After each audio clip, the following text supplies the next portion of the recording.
And we are officially live. Hello to all my BC WrestlePod nerds out there, and welcome to a brand new team review here at BC WrestlePod, where we are excited to unveil our newest addition to the BC WrestlePod roster, if you will. Just signed once again is myself and Andrew, my lovely co-host for this evening, as we are now known here over as the Ring Rats and Riot Acts, as we are now adding DeFy Wrestling to our rotation, and we have completed the working relationship trifecta that is DeFy Progress. And it's crazy, like slowly over time, surely. Now we have Progress, DeFy, and it's great with the working relationship between all the stuff we cover here on the independent scene. So it's great. But of course, my name is Mikey, and joining me this evening is Andrew. Hi, Andrew. How you doing? What's up? How's it going? I know it's been a hot minute because the last time we were together was for Super Strong Styles 16. And so we are here officially adding DeFi to our rotation as if we didn't have enough already. Oh my goodness. But Andrew and I are here to review DeFi Wrestling's Fatal Fantasy, which we're going to get into in a little bit. But before that, a little bit of housekeeping, and then we're going to me and Andrew are going to talk a little bit about this isn't our first time that BC WrestlePod has dabbled into the world of DeFi, which we'll talk about the first time we put it on the channel. But if you are new here, welcome to BC WrestlePod, where we are just 10 individuals. We are 10 wrestling dorks, if you will, who love professional wrestling. And we basically have made it our mission in 2025 to see how much we can add without going crazy. Spoiler alert, we lost our sanity like way before that, but that is okay. We have no semblance of sanity left because we watch all the wrestling and review all the wrestling. But if you like what you see on your screen here, we have lots of other long form live reviews as well as the edited versions of our reviews on the YouTube channel. But if that is not up to your speed, or you do not find yourself with a lot of time to commit, that is okay. We then, kindly ask you to follow us on the social medias, because you could pretty much get that same experience on the socials without the out of context clips, the report cards for the pay-per-views, as well as the weekly shows, and some other fun stuff that we just decide to post. Like we just started our week-long AEW giveaway, and that is still going on, so you're going to want to tune into our Double or Nothing review to find out who is the winner of our giveaway. So it is a lot of fun. Also, shout out to, because they gave us a shout out on their podcast last night, a shout out to the Ricans over on, YouTube, another wrestling podcast who somehow managed to find their way over here to us and love what we do. So got to give them a shout out as well, because your boys over there are great. And also, mi gente, mucho amor, because we're my Puerto Rican peoples. Love you. Alrighty, so let's just get into it, because I'm excited to talk about Fatal Fantasy. But Andrew, this is not the first time that BC WrestlePod has dabbled into DeFy Wrestling here before, because if I remember correctly, earlier this year, last minute, we decided to do a live watch along, or as long as we could because of how late it was going, for DeFy 100th, and how the landscape of DeFy has changed over the last couple of months.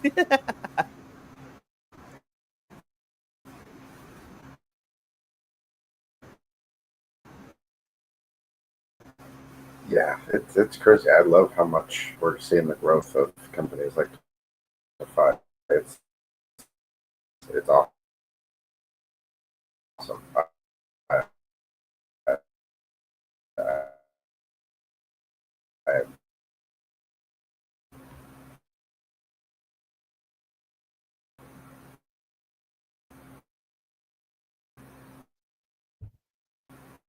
It is.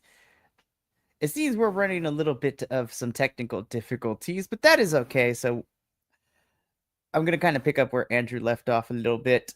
So back in February, we ended up doing a live watch along at the last minute for DeFy 100th, in which our main event was, to Kenta defending his Defy Wrestling Championship against Ricky Starks.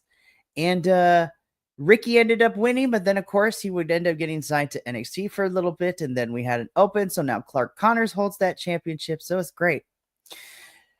I'm excited because Defy Wrestling, again, has the trifecta of everything that we talk about here at BC WrestlePod. And it's actually funny enough, in our group chat, we were talking about, everything that is happening with, everything that is going on. So I'm going to bring this man back in. We lost you for a hot second. Cool. We are back. So I was just saying, Andrew, that it's been fun because the triangle of relationship between Defy, GCW, and Progress, all seemingly with the three of them working together over the last couple months, has been a lot of fun. And just talking about how Ricky Starks was the champion, then he got signed to the Fed, and now we have Clark Connors as our main men's champion, which is kind of crazy to watch him hold that belt in New Japan right now. And no hate against Ricky, but I'm kind of okay with that. I'm kind of okay with Clark Connors because he's a beast. I really enjoyed what I've seen from him, and I want to see more. Absolutely. Clark Connors is living his best life out here. Him and his new friend Wheelson in the Best of the Super Juniors. I'm like, why do we have a whole tire? But I'm not even mad. I'm not gonna lie. But I digress. So we're again. Now that we've kind of go over our brief little stint of Defy in the past, now we are diving full into this with Fatal Fantasy, which of course was main evented by the man on this poster, Murder Grandpa himself, Minoru Suzuki, which we're going to talk about him towards the end. I will say though, there was one match, and we'll talk about it at the very end too. There was one match that was announced that we did not get for whatever reason, which I'm still okay with because what we got was very fantastic. But let's start off with what kicked off Fatal Fantasy, which is already just getting everybody involved. So this is for the Prima Lucha titles, and this is a scramble match. And here, I love this too because of our little stint with 100th and then also just watching Defy on our own. I was like, okay, now I'm starting to get the cast of characters that are involved in all of this. So it feels nice to not have to feel like, oh my gosh, I have to learn all you people. But in this Primo Lucha title scramble match, of course, we have at the beginning of this match, champion Guillermo Rosas, and he would be defending this against Cody Chun, Miles DeVille, Eddie Pearl, Heaven Rivers, and Kevin Blackwood. I'm not going to lie, I had to do some research on Kevin Blackwood. I'm like, why does that name sound very familiar? And then when I looked it up, I was like, I see. Okay. This is great. Oh my God, this is great. I love me a multi-man match.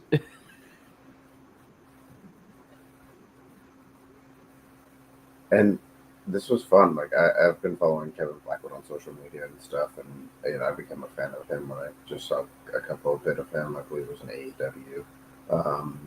Was it AEW Dark? I think is where he had made some appearances, and some of the other ones I've seen through watching Defy regularly. Also, we had the classic like Guillermo and Cody Chun, our tag team partners. They're C4. Former tag team champions, so seeing them face off against it and with each other was cool. So there's a lot of really fun excitement in this. Recognizable names in Defy. If he was returning, he just returned to Defy. So. It was a really fun match, and the outcome surprised me because he's going to take it. Yeah, right off the bat, we were just immediately. Yeah, I was surprised. I was like, okay, so we have a title change. First thing. All right, Defy, I see what you're doing. I see what you're throwing down, as the kids say. So I really, really like this because again, this is a lot of folks that have been in DeFi over the last couple months since we started checking it out, and then, like you said, we had returning people to DeFi, which is also really, really fantastic. But ultimately, Kevin Blackwood is your new Primo Lucha title holder, champion, whatever you want to call it. This was a lot of fun. And I'm not going to lie, I kind of like the aesthetic and the style of Kevin Blackwood's wrestling, so I'm excited to see him more. And we won't have to wait long for the next DeFi show. More on that in a little bit later. But right now, I'm going to be so for real, Andrew. This is one of the matches I was looking forward to the most, not just because I love the champion, but I am also a big fan of the challenger. But we have our DeFi Women's World Championship match next. We have the badass, at least in DeFi Wrestling, Marina Shafir defending her championship against WWE ID, and overall greatest comeback story ever in my eyes, Miss Smiley Kylie Hooray. Kylie's been busy, man. She's been working the last couple of weeks across various promotions. It's been a lot of fun. Sidebar, because we believe in covering the small independents and internationals. I need y'all to go check out her match against Giselle Shaw at Maple Leaf Pro Wrestling Northern Rising, because that championship match to crown the inaugural champion for the MLP Women's Champion was fantastic. And again, she also put on a really good performance here, but Marina Shafir, like the other company, needs to do more with you, because this is the version I want to see everywhere you go, because this is badass. And it's so okay. We'll talk about the negatives and how underutilized she is, but it is because of DeFi Wrestling and having her be the champion that goes to show she is so good. She has transitioned and from like straight MMA to wrestling as well. So her and Shayna Baszler, in my opinion, are two of the ones that have been able to kind of adapt their style to professional wrestling. And she's just a badass. And Kylie Ray is also a lot of fun to watch. I love this match, but all the outside things makes me mad. I was just like, why do I not get to see her more on where she is signed to currently? I don't know. Andrew, what did you think of the match? And it is okay to get on your soapbox for this one, because we had a text message conversation about this too. I mean, I'll keep it short. I loved this match. This match was great. It was one of my top matches of the night. I thought this was a great showing for Kylie, because it showed that even though she is happy and good lucky and all that kind of stuff, she could go in there and hang with someone like Marina Shafir. It was a really good match, and it showed off both people's strengths.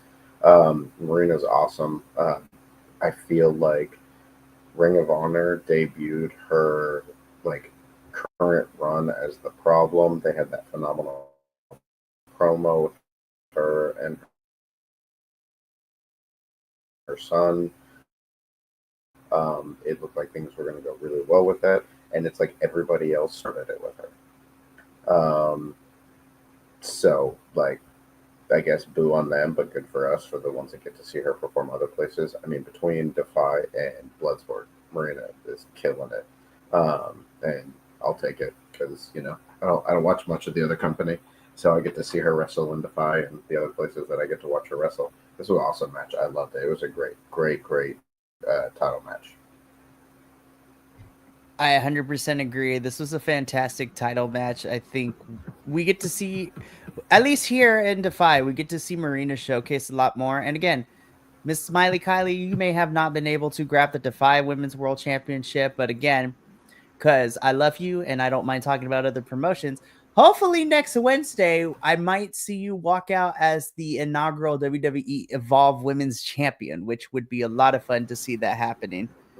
I can't believe I'm saying it. I've been enjoying the WWE Evolve. I was just like, it is so goofy as heck with some of these character choices, but I'm here for all of it, especially Swipe Right. I hate the name, but they are such a great tag team. I cannot wait for them to make it over to NXT when they get, moved over there. But we go from this match, Andrew, and we get into what, this kind of coincides with how we opened, with a 10 bell salute as well. So a little bit of some somberness, but then we have a match to kind of like be able to honor that in which we then get into our BMF Battle Royale, in which we had a whole plethora of characters, both menses and whimses and non-binary folks all over the place, which is fantastic as well. So there were way too many people to count. I did not write everybody that walked in. All I know is I had a great time. Shaft is my new favorite. I need him to call me and I need him to, do unspeakable things to me. I also want in a weird world, I need him. And some reason I want to see him and Mike Santana fight. Don't know why, but I just do. But this was a really fun battle royale. Again, we got to see the menses and the whimses. And then, of course, my new personal favorite, the weirdo Mr. Randy Myers popping in at the end, too. I love it. This was so much fun. I had such a great time. Andrew, what did you think of our BMF Battle Royale and the cavalcade of characters we got throughout the whole entire thing? It was fun. It was silly. It was what you get from a lot of scramble matches. It gave a lot of people a chance to kind of shine and introduce people to, if they're not very familiar with a lot of those faces. And then we also got to see a lot of people who are a little more staples. It was also a really cool tribute to Kevin Dyers and, getting to see that stuff. Yeah, Shaft is a badass. I would definitely love to watch Shaft versus Mike Santana. That would be phenomenal. So yeah, it was fun. It was good. It was entertaining. It was what it needed to be, and at the end, it also still paid good homage to someone who everyone was kind of paying it to throughout the night. So that's off to him. Definitely was. Of course, we saw Steve Miggs pick up the victory here. This was a lot of fun. Again, and then even the end where, of course, Seattle Zone. I'm assuming this is Seattle Zone based on the research I could find, but Randy Myers, all this stuff.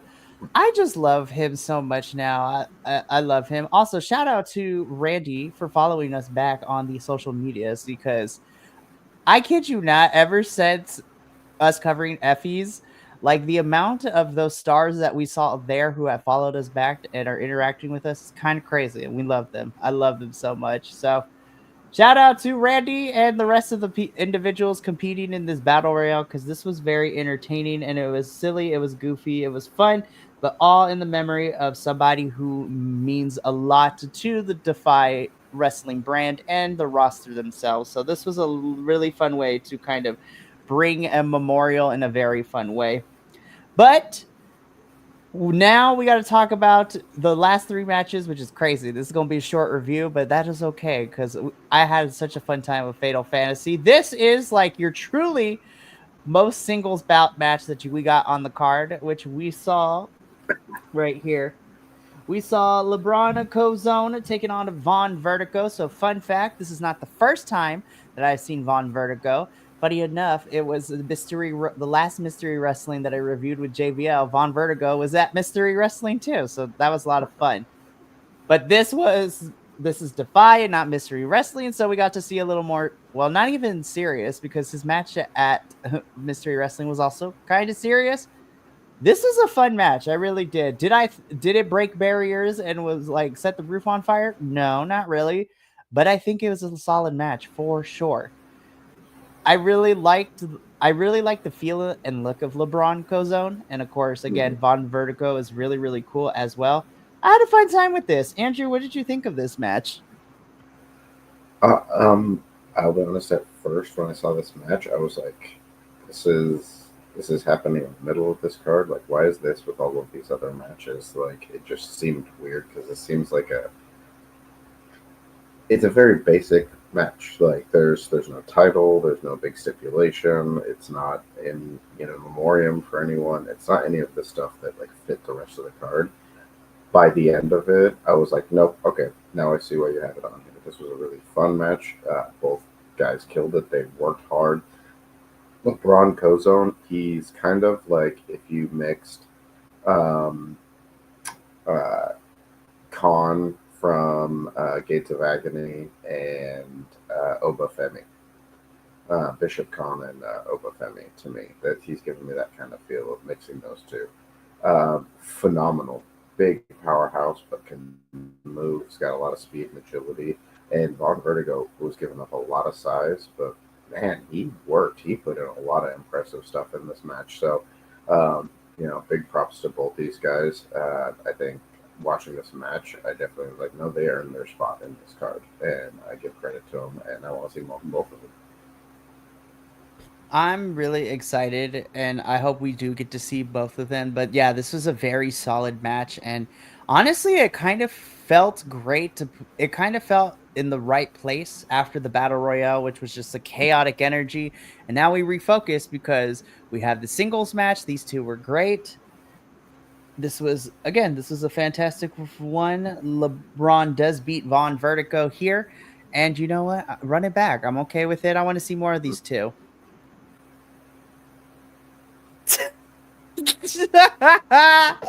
Okay, this is where it listen.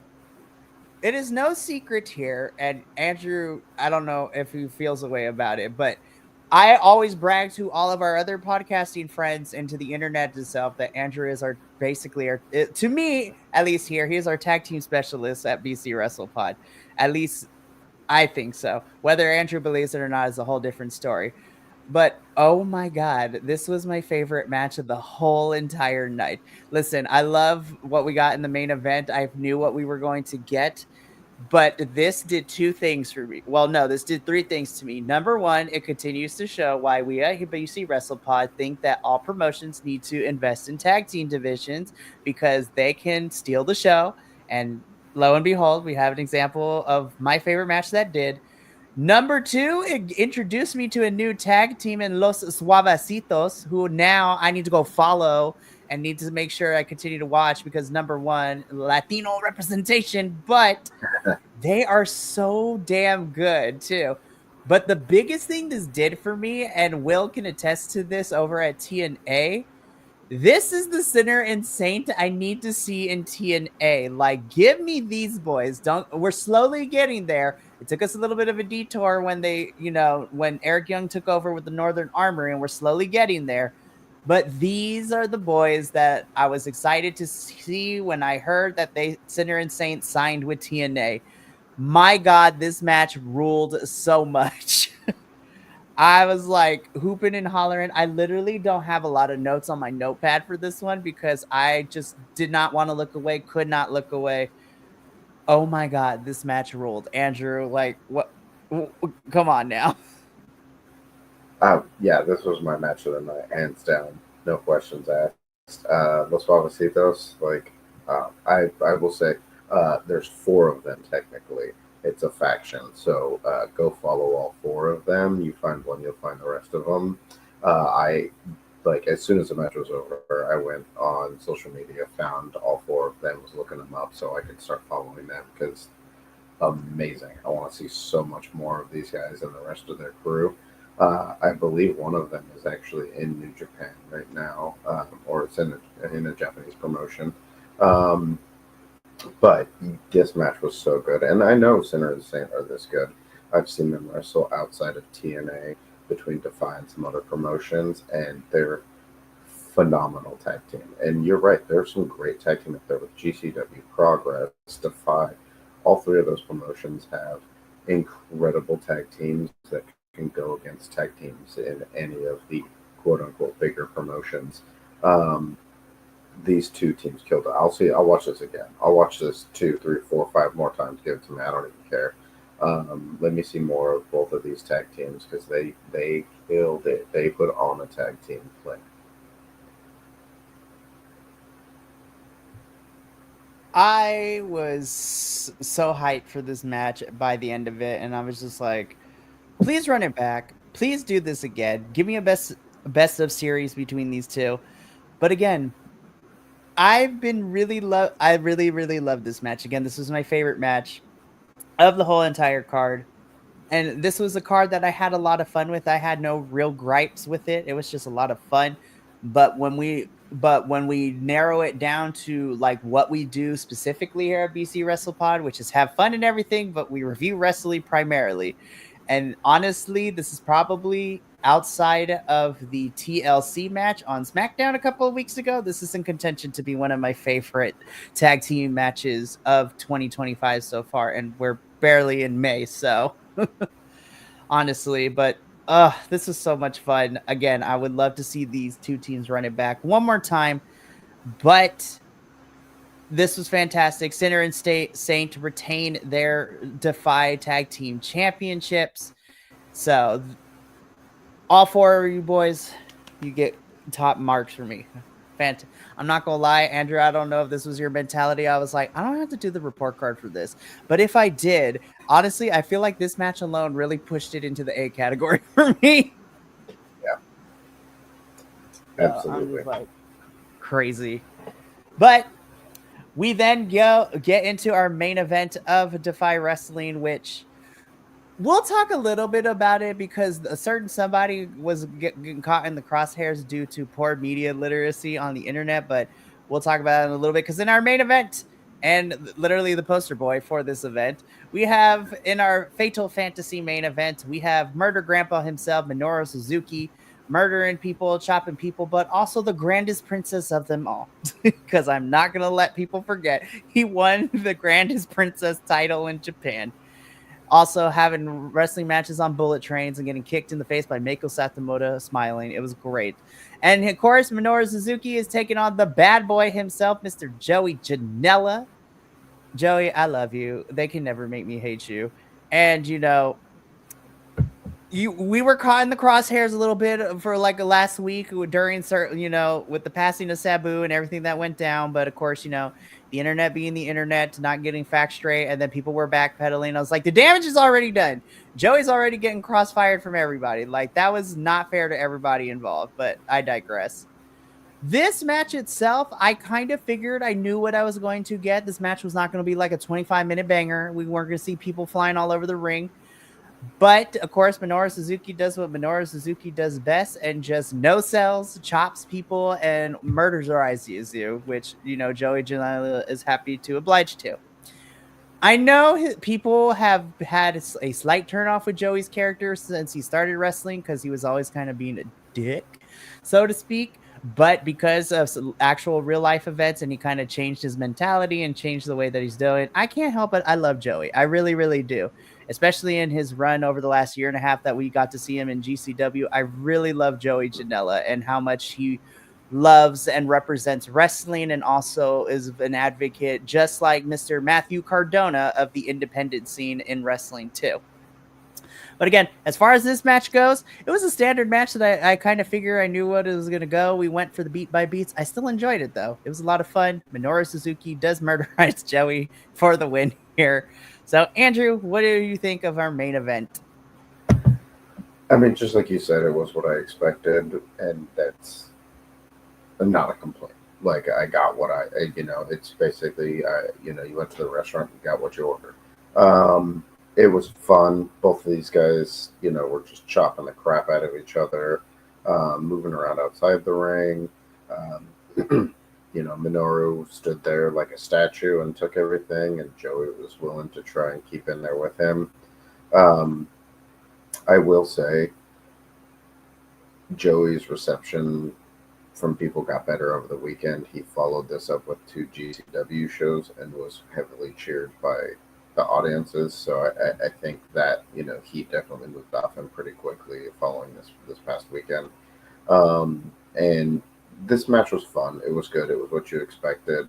And Joey Janela has kind of been between his stint as trying to chase the GCW world title, him getting to wrestle in a bunch of different places. He's also been kind of living his like childhood wrestling fan dreams, and he's been in their wrestling legends, and people who are making kind of their big final tours and doing all this kind of stuff.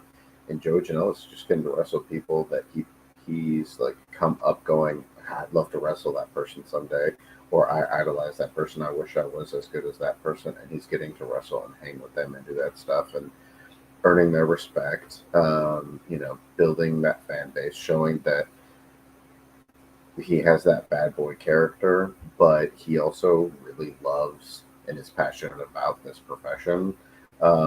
which really I think is what has won a lot of people over since he left AEW and kind of like got his together kind of a thing, you know?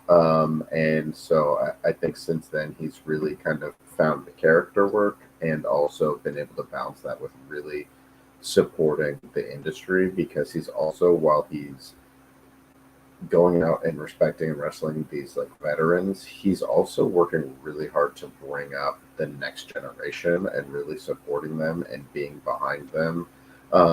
And not just a specific target of that generation, but entire swaths of generations, especially the underrepresented parts of the new generation of wrestlers out there. That a lot of the independents are really, they're really a good source to find that for, and Joey Janela is one of those big forces behind that. So you know he's earned a lot of respect from me both in and outside the ring.